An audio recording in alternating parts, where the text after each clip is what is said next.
Hello बच्चों, let's see the question. Define thrust and pressure. तो thrust और pressure define करना है। गिव देयर यूनिट्स, उनकी यूनिट देनी है।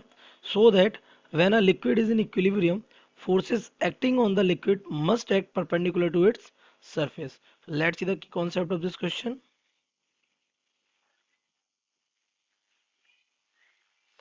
The key concept of this question is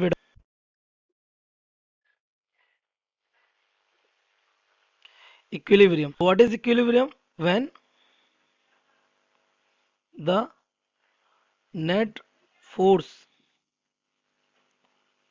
on a body is zero, then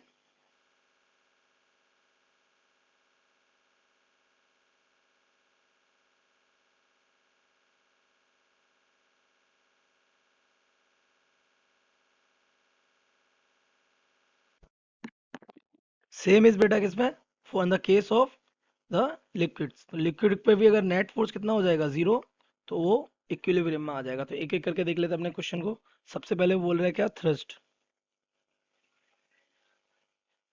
तो thrust is बेटा what, generally it is a force that acts normal to the surface. वो force जो surface पे लगे, लेकिन कैसा लगे, 90 डिग्री पे लगे, उसे हम फोर्स कहते हैं। इसकी यूनिट क्या हो जाएगी, सिंपली द एसआई यूनिट इसकी हो जाएगी न्यूटन, क्योंकि ये सिंपली क्या है, फोर्स है ना। फॉर एग्जाम्पल जैसे ये एक सरफेस है, तो इस पे फोर्स कैसा लगे, 90 डिग्री पे। एंगल कितना बना रहा है, 90, तो हम इसको क्या कह देंगे, थ्रस्ट कह देंगे सिंपली। ये वॉल है, इस पे भी फोर्स कैसा लगे, 90 डिग्री पे लगे, तो इसको भी हम क्या कह देंगे, thrust. The force is generally thrust. Now let's see the pressure. It is what, it is defined as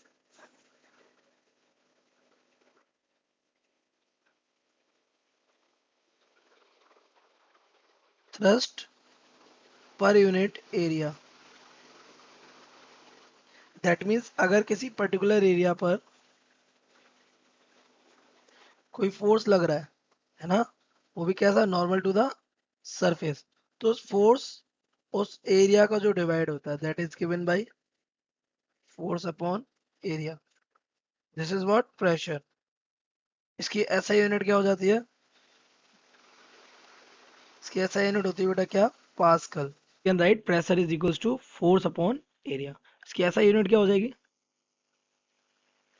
तो एस फोर्स की कितनी होती है, न्यूटन, और एरिया की होती है metre square. So its unit becomes newton metre square, which is equivalent to pascal. एक साइंटिस्ट है पास्कल, उनके नाम पर इसकी यूनिट क्या लिख दी, pascal. That's mean 1 newton per metre square is equivalent to 1 pascal.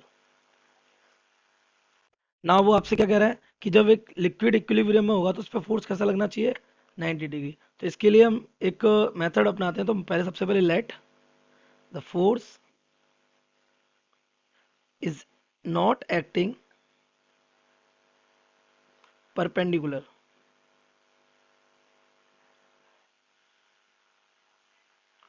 Surface पे परपेंडिकुलर एक्ट नहीं कर रहा, इट्स मेकिंग एन एंगल। ये मान लिया ये हमारा एक कंटेनर, जिस कंटेनर में लिक्विड क्या बिल्कुल इक्विलिब्रियम है। क्यों इक्विलिब्रियम है, क्योंकि फ्लो नहीं कर रहा, तो इक्विलिब्रियम। ओके, इस पर क्या, एक फोर्स लग रहा है जो कि आपका सरफेस के साथ एंगल बना रहा है। कितना, ये सरफेस है, ये फोर्स सरफेस के साथ एंगल बना रहा है कितना, लेट इट बी थीटा। तो इसके दो कंपोनेंट हो जाएंगे। एक कंपोनेंट हो जाएगा इधर, ये हो जाएगा एफ कॉस थीटा, और एक कंपोनेंट हो जाएगा कहाँ, downward, this will be the F sine theta. अच्छा, इस एफ साइन थीटा को एक नॉर्मल रिएक्शन ऊपर की तरफ लगेगी, दैट विल बैलेंस। तो F cos theta is balanced by normal reaction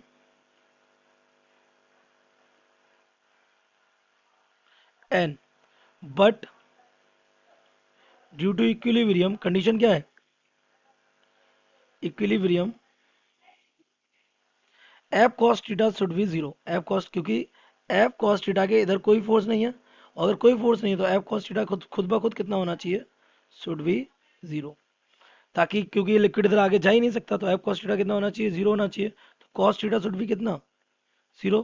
तो थीटा शुड भी कितना 90 डिग्री, यानी आपका ये एंगल थीटा ना होकर कितना होना चाहिए 90, यानी the whole force should be perpendicular to the किसका फ्री सरफेस। तो यही आपसे पूछा भी गया था दिखाने को। So I hope you have understood it well. Best of luck.